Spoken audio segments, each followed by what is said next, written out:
गुरुर्ब्रह्मा गुरुर्विष्णु गुरुर्देवो महेश्वरः गुरुः साक्षात् परं ब्रह्म तस्मै श्री गुरुवे नमः।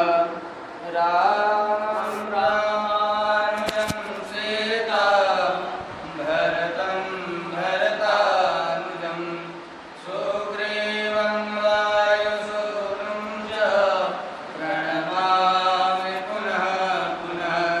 नमोऽस्तु रामाय सलक्ष्मणाय देव्यै च तस्यै जनकात्मजाय। नमोऽस्तु रुद्रेन्द्रयमानिलेभ्यो नमोऽस्तु चन्द्रार्कमरुद्गणेभ्यः।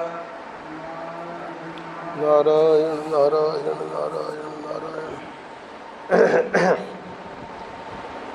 श्रीमद् वाल्मीकि रामायण युद्धकांड। कल प्रसंग को विराम दिया गया था। भगवान श्री राम और लक्ष्मण जो नागपाश में बंधे हुए थे, गरुड़ जी ने उनके आते ही सभी नाग भाग गए और फिर गरुड़ जी ने दोनों को अपना दिव्य स्पर्श दिया। तो दिव्य स्पर्श जो भी गरुड़ जी का है वो ठाकुर जी की कृपा से ही उनमें है। तो वर्णन आया कि भगवान श्री राम और लक्ष्मण दोनों स्वस्थ हो गए, सब घाव भर गए और पहले से भी दुगने बल वीर तेज से संपन्न हो गए।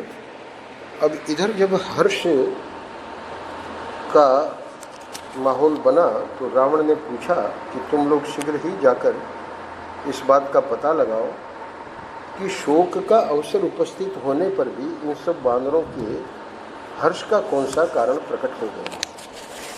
तब उनको बताया गया कि ऐसे ऐसे ये दोनों तो मुक्त हो गए नागपाश से। तो ये बात जब उसने सुनी तो लगा कि उसको तो लगा कि युद्ध पूरा हो गया है, पर अब उसे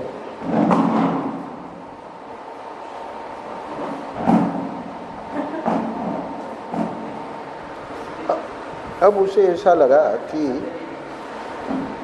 ये जो हमारी सेना है, तो अगर इतना सब करने के बाद भी ये दोनों छूट गए, कह रहा है रावण, बल्कि मन ही मन सोच रहा है कि जो विषधर सर्पों के समान भयंकर वरदान में प्राप्त हुए और अमोघ थे, 15वां और 16वां श्लोक, अध्याय 51, तथा जिनका तेज सूर्य के समान था, उन्हीं के द्वारा युद्ध स्थल में इंद्रजित ने जिन्हें बांध दिया था, वे मेरे दोनों शत्रु यदि उस अस्त्र बंधन में पड़कर भी उससे छूट गए, तब तो अब मैं अपनी सारी सेना को संशयापन्न ही देखता हूँ। तो कल ये वर्णन आया था कि उसने धूम्राक्ष को बुलाया और कहा कि हे भयानक पराक्रमी वीर, 19वां श्लोक, तुम राक्षसों की बहुत बड़ी सेना साथ लेकर वानरों सहित राम का वध करने के लिए शीघ्र जाओ। अब ये सेना लेकर वहाँ से प्रस्थान करता है, उसका वर्णन वाल्मीकि जी ने किया है। और आगे 28वें श्लोक में धूम्राक्ष के रथ में सोने के आभूषणों से विभूषित ऐसे गधे जोते हुए थे जिनके मुंह भेड़ियों और सिंहों के समान थे। गधे की भांति रेंकने वाला, वो स्वयं भी धूम्राक्ष जो है वो गधे की भांति ही रेंकता था, वो उस दिव्य रथ पर सवार हुआ और इस प्रकार बहुत से राक्षसों के साथ महापराक्रमी धूम्राक्ष हंसता हुआ पश्चिम द्वार से, जहां हनुमान जी शत्रु का सामना करने के लिए खड़े थे, युद्ध के लिए निकला। अब यहाँ आप देखेंगे श्रीमद् वाल्मीकि रामायण में वाल्मीकि जी जब वर्णन करते हैं तो प्रत्येक योद्धा जब लंका से रवाना होता है, ये क्रम क्रम से अभी धूम्राक्ष निकला है, तो अपशकुन होते हैं। क्या कहते हैं? कहते हैं 30वें श्लोक में, गधों से जूते और गधों की सी आवाज़ करने वाले उस श्रेष्ठ रथ पर बैठकर कौन? धूम्राक्ष युद्ध के लिए जाते हुए ये जो आकाशचारी, ये तो बड़ा भयानक दिखाई देता था, पर हुआ क्या कि आकाशचारी क्रूर पक्षियों ने अशुभ सूचक बोली बोलकर आगे बढ़ने से मना किया।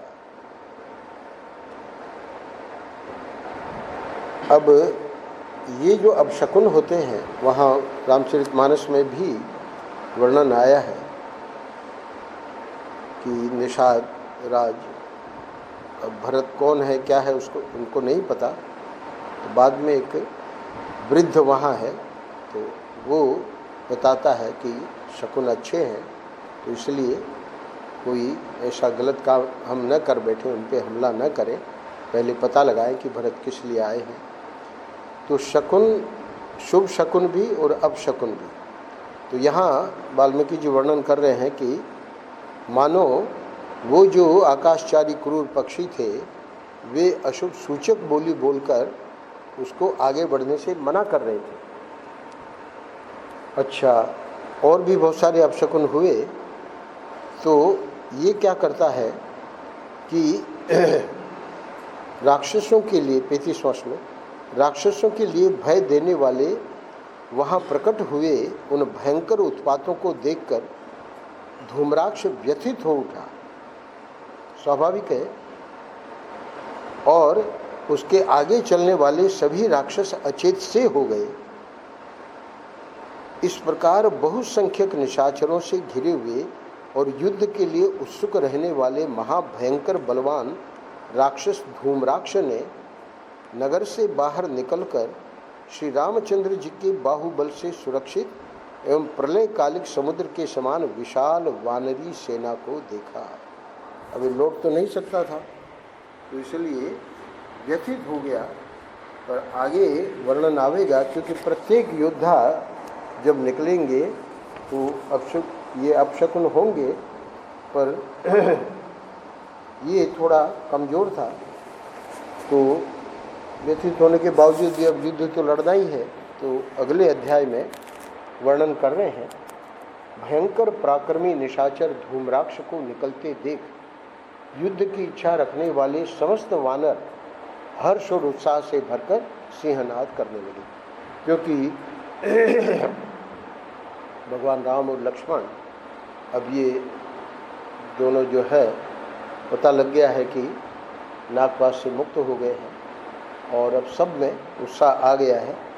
तो 52वें अध्याय में वाल्मीकि जी वर्णन कर रहे हैं कि भयंकर युद्ध हुआ। 5वां और 6वां श्लोक, राक्षसों द्वारा भयंकर गदाओं, पट्टिशों, कूट, मुदगरों, घोर परिघों और हाथ में लिए हुए विचित्र त्रिशूलों से विदीर्ण किए जाते हुए वे महाबली वानर क्रोध जनित उत्साह से निर्भय की भांति महान कर्म करने लगे। क्या अर्थ हुआ? अर्थात यद्यपि राक्षसों का हमला काफ़ी भयंकर था, पर फिर भी इनमें उत्साह भी था और निर्भय भी थे। 10वें श्लोक में विजयोल्लास से सुशोभित होने वाले वानरों ने कितने ही राक्षसों को मसल डाला, कितने ही रक्तभोजी राक्षस उनकी मार खाकर अपने मुखों से रक्त वमन करने लगे। आगे 15वें श्लोक में वर्णन कर रहे हैं कि अब जब ऐसी स्थिति आ गई तो उन राक्षसों के मुखों पर विषाद छा गया, उनके बाल सब और बिखर जाते थे और रक्त की गंध से वे मूर्छित होकर पृथ्वी पर गिर जाते थे। अब इस प्रकार जब धूम्राक्ष ने देखा, 18वां श्लोक, अपनी सेना को वानरों द्वारा भगाई गई देख राक्षस शिरोमणि धूम्राक्ष ने युद्ध की इच्छा से सामने आए हुए वानरों का रोष पूर्वक संहार आरंभ किया। कुछ वानरों को उसने भालों से गांठ दिया, जिससे वे खून की धारा बहाने लगे। कितने ही वानर उसके मुद्गरों से आहत होकर धरती पर लौट गए। तो इस प्रकार ये जो धूम्राक्ष द्वारा किया गया आगे का जो युद्ध का वर्णन है, उसमें धूम्राक्ष खुश होता है कि वानर जो हैं वो सब घबरा गए हैं। और इस प्रकार धनुष, 25वां श्लोक, इस प्रकार धनुष हाथ में लिए धूम्राक्ष ने युद्ध के मुहाने पर बाणों की वर्षा करके वानरों को हंसते हंसते संपूर्ण दिशाओं में मार भगाया। धूम्राक्ष की मार से अपनी सेना को पीड़ित एवं व्यथित हुई देख पवन कुमार हनुमान जी अत्यंत कुपित हो उठे और एक विशाल शिला हाथ में लेकर उसके सामने आए। उस समय क्रोध के कारण हनुमान जी के नेत्र दुगुने लाल हो रहे थे। उनका पराक्रम अपने पिता वायु देवता के ही समान था। उन्होंने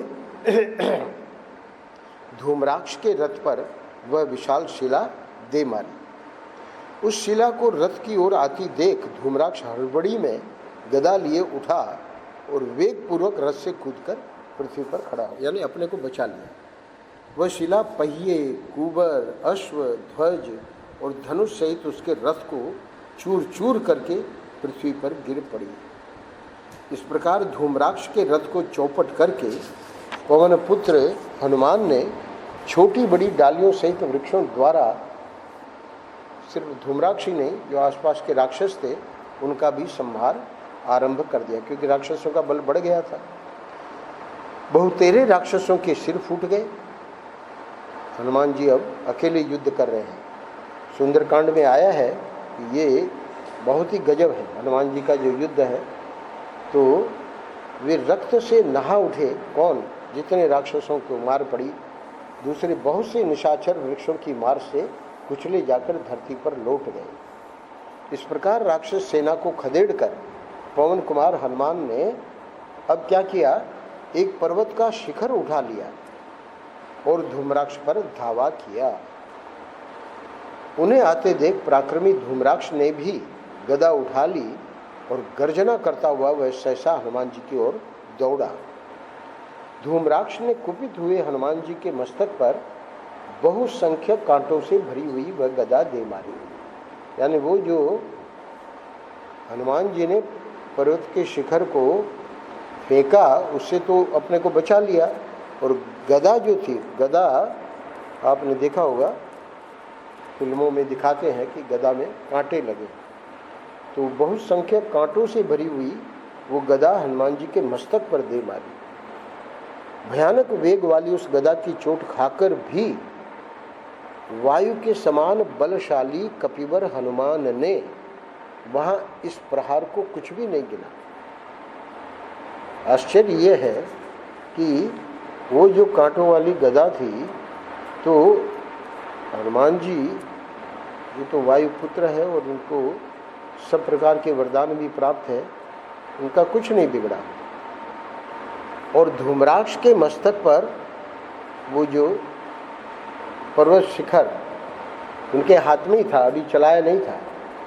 वो चलाने के पहले ही हनुमान जी पर गदा से इसने वार किया, तो अब वो पर्वत शिखर की जो गदा जो थी उनके हाथ में पर्वत शिखर, वो धूम्राक्ष के मस्तक पर चला दिया।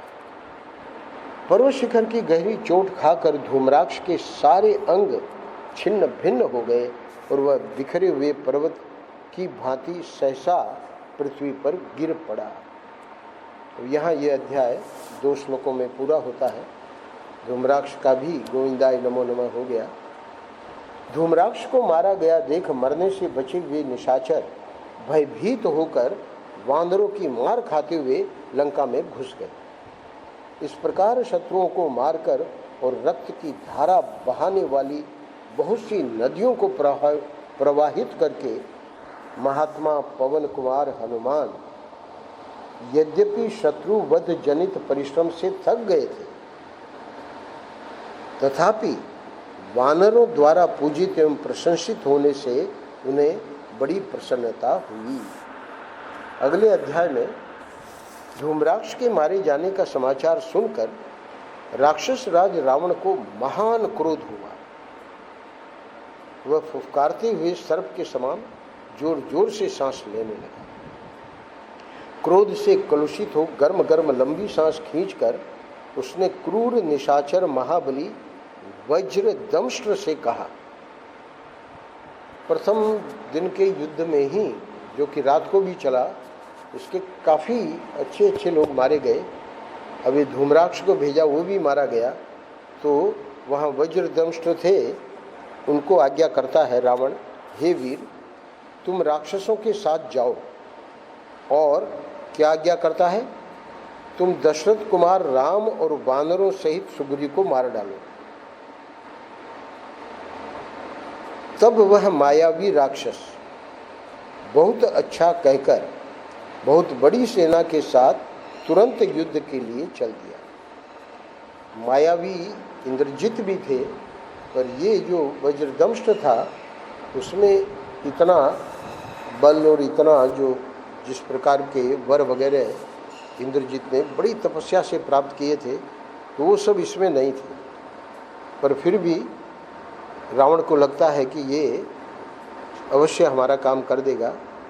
तो वर्णन किया है बड़े विस्तार में, कैसे राक्षसों ने क्या क्या अस्त्र शस्त्र हाथ में उठाकर और जो है बहुत बड़ी सेना के साथ ये उसमें सब थे। गजराज भी थे, रथ भी थे, घोड़े भी थे, आदि आदि। और 13वें श्लोक में अब ये जो गया है वो उस द्वार से नहीं गया जिस द्वार से धूम्राक्ष गया है, ये गया है दक्षिण द्वार से। तो दक्षिण द्वार में अंगद है, तो अब उसका वर्णन आगे कर रहे हैं। वह सेना लंका के दक्षिण द्वार से निकली। ये जो वज्रदंष्ट्र की सेना थी वो दक्षिण द्वार से निकली, जहाँ वानर युद्धपति अंगद राह रोके खड़े थे। उधर से निकलते ही उन राक्षसों के सामने अशुभ सूचक अपशकुन होने लगे। प्रकृति का ये एक बहुत गजब का खेल है। हम जब दक्षिण में थे तो बहुत माने हुए एक ज्योतिष शास्त्र के ज्ञाता संत थे, सन्यासी वेश में। तो हम जिस आश्रम में रहे 4 साल, तो नित्यानंद जी के गुरु भाई थे।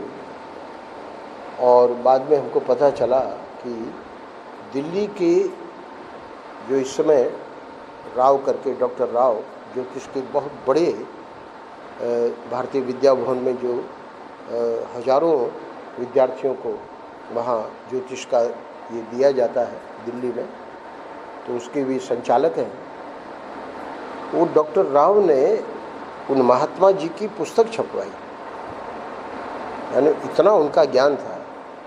तो कभी कभी हमारी चर्चा होती थी, क्योंकि वहीं वहाँ मंदिर में मिल जाते थे। उनकी कुटिया अलग थी और उनके गुरु भाई के उन्होंने आश्रम बना रखा था, तो हम उसमें रहते थे।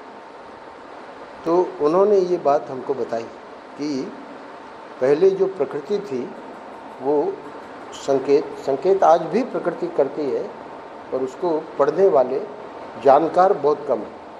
तो यहाँ फिर से एक बार अशुभ शकुन हुए। और ये देख रहा है 16वां श्लोक, इन उत्पात सूचक लक्षणों को देखकर भी महाबली वज्रदंष्ट्र ने धैर्य नहीं छोड़ा। इतना अंतर है, वो व्यथित हो गया था धूम्राक्ष, पर ये अभी धैर्य अपना बनाए हुए है और वह तेजस्वी वीर युद्ध के लिए उत्सुक होकर निकला। तीव्र गति से आते हुए उन राक्षसों को देखकर विजय लक्ष्मी से सुशोभित होने वाले वानर बड़े जोर जोर से गर्जना करने लगे। विजय लक्ष्मी से सुशोभित का अर्थ क्या है कि धूम्राक्ष पराजय हो चुका है, वो फैल जाती है वो जो है खबर। हालांकि अलग अलग द्वार पे हैं सब, पर ये इनका उत्साह बढ़ा हुआ था बांदरों का। तदनंतर भयानक रूप धारण करने वाले घोर वानरों का राक्षसों के साथ तुमुल युद्ध आरंभ हुआ। दोनों दलों के योद्धा एक दूसरे का वध करना चाहते थे। तो युद्ध का वर्णन प्राय एक जैसा ही है, इसलिए मैं यहाँ विस्तार में नहीं ले रहा हूँ।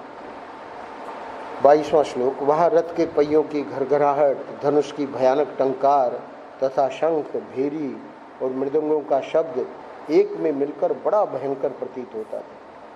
कुछ योद्धा अपने हथियार फेंककर बाहुयुद्ध करने लगते थे। थप्पड़ों, लातों, मुक्कों, वृक्षों और घुटनों की मार खाकर कितने ही राक्षसों के शरीर चूर चूर हो गए। रण दुर्मद वानरों ने शिलाओं से मार मार कर कितने ही राक्षसों का चूरा बना दिया था। 53वें अध्याय में 25वें श्लोक में वाल्मीकि जी वर्णन कर रहे हैं कि उस समय वज्रदंष्ट्र अपने बाणों की मार से वानरों को अत्यंत भयभीत करता हुआ तीनों लोकों के संहार के लिए उठे हुए पाशधारी यमराज के समान रणभूमि में विचरने लगा। किंतु प्रलय काल में संवर्तक अग्नि जैसे प्राणियों का संहार करती है, उसी तरह वाली पुत्र अंगद और भी निर्भय होकर दूने क्रोध से भरकर उन सब राक्षसों का वध करने लगे। तो यहाँ वज्रदंष्ट्र भी कम नहीं है और उधर अंगद भी कम नहीं है। तो अंत में वर्णन कर रहे हैं इस अध्याय में कि अंगद के वेग से वहाँ वह विशाल राक्षस सेना उस समय उसी तरह कांपने लगी जैसे वायु के वेग से मेघ कंपित हो उठता है। तो अब अगले अध्याय में वज्रदंष्ट्र का क्रोधित होना और उसके द्वारा वो क्या करता है, वह इंद्र के वज्र के समान तेजस्वी अपना भयंकर धनुष खींचकर वानरों की सेना पर बाणों की वर्षा करने लगा। उस समय 5वां श्लोक। उस समय इस रणभूमि में राक्षसों ने मुख्य मुख्य वानरों पर हजारों अस्त्र शस्त्रों की वर्षा की। अब जैसे ही वज्रदंष्ट्र ये देखा राक्षसों ने कि हमारी जीत हो रही है, तो फिर तो उनके तो सब हाथों में थे ही अस्त्र शस्त्र, और इधर ये लोग जो है शिला और वृक्ष और ये सब उठा के, तो मतवाले हाथी के समान विशालकाय वीर वानरों ने भी राक्षसों पर अनेकानेक पर्वत, वृक्ष और बड़ी बड़ी शिलाएं गिराई। 11वें श्लोक में वर्णन आता है कि वानर और राक्षस दोनों ही दलों के लोग वहाँ धराशायी हो रहे थे। तत्पश्चात कुछ ही देर में वानर सैनिकों के प्रहारों से पीड़ित होकर सारी निशाचर सेना वज्रदंष्ट्र के देखते देखते भाग चली। वानरों की मार से राक्षसों को भयभीत हुआ देख प्रतापी वज्रदंष्ट्र की आंखें क्रोध से लाल हो गईं। वह हाथ में धनुष लेकर वानर सेना को भयभीत करता हुआ उसके भीतर घुस गया।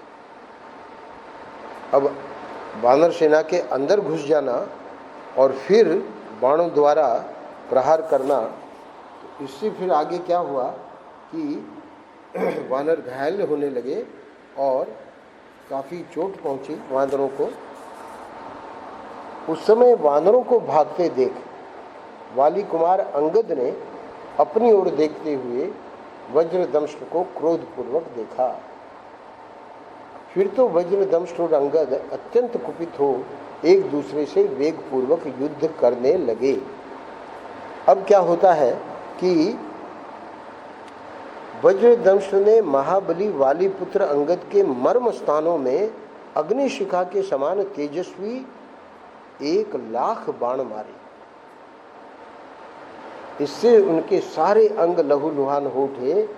तब भयानक पराक्रमी महाबली वाली कुमार ने वज्रदंष्ट्र पर एक वृक्ष चलाया। वृक्ष को भी उसने बाण से काट दिया। वज्रदंष्ट के उस पराक्रम को देखकर वानर शिरोमणि अंगद ने एक विशाल चट्टान लेकर उसके ऊपर दे मारी। तो चट्टान से भी अपने को बचा लिया, रथ से कूद पड़ा और केवल गदा हाथ में लेकर पृथ्वी पर ये वज्रदंष्ट खड़ा हो गया। तो अंगद की फेंकी हुई चट्टान का क्या हुआ?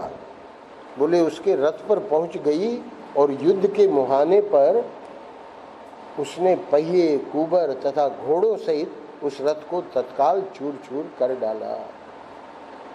अब ये जो है, तत्पश्चात वानर वीर अंगद ने वृक्षों से अलंकृत दूसरा विशाल शिखर हाथ में लेकर, यानी हम लोग कल्पना करें शिखर वो हाथ में ले रहे हैं जिसमें वृक्ष अभी लगे हुए हैं, उसे वज्रदंष्ट के मस्तक पर दे मारा। वज्रदंष्ट उसकी चोट से मूर्छित हो गया और रक्त वमन करने लगा। वह गदा को हृदय से लगाए 2 घड़ी तक अचेत पड़ा रहा, केवल उसकी सांस चलती रही। अब जब वो होश में आया तो बड़े क्रोध से उसने वाली पुत्र की छाती में गदा से प्रहार किया। फिर गदा त्याग दी और मुक्के से युद्ध करने लगा। वे वानर और राक्षस दोनों वीर यानी अंगद और वज्रदंष्ट एक दूसरे को मुक्कों से मारने लगे। दोनों ही बड़े पराक्रमी थे। तो होता क्या है कि आपस के प्रहारों से पीड़ित हो दोनों ही थक गए और मुंह से रक्त वमन करने लगे। अब अंगद क्या करते हैं, एक वृक्ष उखाड़कर और उधर वो भी चर्म की बनी हुई ढाल और तलवार इसके वज्रदंष्ट के हाथ में है। तो उस समय 31वें श्लोक में, उस समय परस्पर विजय की इच्छा रखने वाले वे वानर और राक्षस यानी अंगद और वज्रदंष्ट वीर सुंदर एवं विचित्र पैंतरे बदलने तथा गरजते हुए एक दूसरे पर चोट करने लगे। अच्छा, दोनों के घावों से रक्त की धारा बहने लगी, जिससे वे उपमा देते हैं मानो खिले हुए पलाश वृक्षों के समान उनकी शोभा हो रही हो। लड़ते लड़ते थक जाने के कारण दोनों ने ही पृथ्वी पर घुटने टेक दिए। अब क्या होता है, किंतु पलक मारते मारते, यानी भगवान की कृपा देखिए अंगद पर, पलक मारते मारते कपिश्रेष्ठ अंगद उठकर खड़े हो गए। उनके नेत्र रोष से उद्दीप्त हो उठे थे और वे डंडे की चोट खाए हुए सर्प के समान उत्तेजित हो रहे थे। महाबली बाली कुमार ने अपनी निर्मल एवं तेज धार वाली चमकीली तलवार से वज्रदंष्ट का विशाल मस्तक काट डाला। ये 34वें श्लोक से ये पता लगता है कि सिर्फ वृक्ष और चट्टान ही नहीं थी, ये तलवार भी अंगद के पास थी, क्योंकि कह रहे हैं कि महाबली बाली कुमार ने अपनी निर्मल एवं तेज धार वाली चमकीली तलवार से, यानी एक तो है कि राक्षसों की तलवार ले ली और उसी से मार डाला, पर अपनी लिखा है निर्मलेन सुधोतेन खड्गेन अस्य महशिरः जघान वज्रदंष्टस्य वाली सूनुर महाबल है। आस्य। अच्छा, अब यहाँ ये युद्ध समाप्त हो जाता है, सब भाग गए राक्षस, क्योंकि वज्रदंष्ट को देखा कि मारा गया। 54वां अध्याय पूरा होता है। वालीपुत्र अंगद के हाथ से वज्रदंष्ट के मारे जाने का समाचार सुनकर रावण ने हाथ जोड़कर अपने पास खड़े हुए सेनापति प्रहस्त से कहा, क्योंकि अभी तो सीधे वो आज्ञा देता था, पर अब वो प्रहस्त को अभी नहीं भेज रहा है, क्योंकि अभी इसके पास एक और है, और वो कौन है, अकंपन। तो क्या कहते हैं, प्रहस्त सेनापति है, तो रावण अकंपन के बारे में कह रहा है प्रहस्त को। अकंपन संपूर्ण अस्त्र शस्त्रों के ज्ञाता है, अतः उन्हीं को आगे करके भयंकर पराक्रमी दुर्धर्ष राक्षस शीघ्र यहाँ से युद्ध के लिए जाएं। यानी तुम सेनापति हो तो तुम इसकी व्यवस्था करो। एक तीसरे चौथे श्लोक में अकंपन की विशेषता बता रहा है रावण, क्योंकि अकंपन जो है ये एक से एक बढ़कर योद्धा है जो क्रम से वो भेज रहा है। अकंपन को युद्ध सदा ही प्रिय है, ये सर्वदा मेरी उन्नति चाहते हैं। इन्हें युद्ध में एक श्रेष्ठ योद्धा माना गया है। ये शत्रुओं को दंड देने, अपने सैनिकों की रक्षा करने तथा रणभूमि में सेना का संचालन करने में समर्थ है। तो इसका ऐसा मानना है रावण का। अकंपन दोनों भाई श्री राम और लक्ष्मण को तथा महाबली सुग्रीव को भी परास्त कर देंगे और दूसरे दूसरे भयानक वानरों का भी संहार कर डालेंगे, इसमें संशय नहीं है। तो किसको कह रहा है? प्रहस्त को। अब अकंपन जी भी निकले सेना लेके और उसका भी वर्णन यहाँ किया है। और यहाँ पर फिर से एक बार वाल्मीकि जी कह रहे हैं कि यद्यपि 11वां श्लोक, यद्यपि वह समय सुदिन का था, तथापि सहसा रूखी हवा से युक्त दुर्दिन छा गया। यानी जैसे ही अकंपन निकला है सेना के साथ, इनके लिए प्रकृति बता रही है कि तुम्हारे लिए शुभ नहीं है। पहले आया था कि रोक रही थी प्रकृति मानो यानी पक्षियों की जो अशुभ आवाज़ थी, तो यहाँ भी सभी पशु और पक्षी क्रूर एवं भयदायक बोली बोलने लगे। ये जब हम पढ़ रहे थे, क्योंकि प्रत्येक बार इसका वर्णन कर रहे हैं वाल्मीकि जी, तो हमको महर्षि की एक घटना याद आई। परम पूज्य महर्षि का जब ये बैठने में तकलीफ होने लगी तो डॉक्टरों को पता लगा कि गुदा में कैंसर की गांठ है। और परम पूज्य महर्षि को तो वो डॉक्टरों को कहा करते थे कि देखो भाई, हमको जो प्राप्त करना था हमने प्राप्त कर लिया, अब आप लोग हमारे जीवन को लंबा करने का प्रयास मत करो। डॉक्टरों का यही प्रयास रहता है कि महात्मा जी जिंदा रहें। भक्त और शिष्य भी चाहेंगे, कोई भी नहीं चाहेगा कि हमारे सद्गुरु चले जाए। तो महर्षि का ऐसा कहना था कि ये सब उपचार अब करने की ज़रूरत नहीं।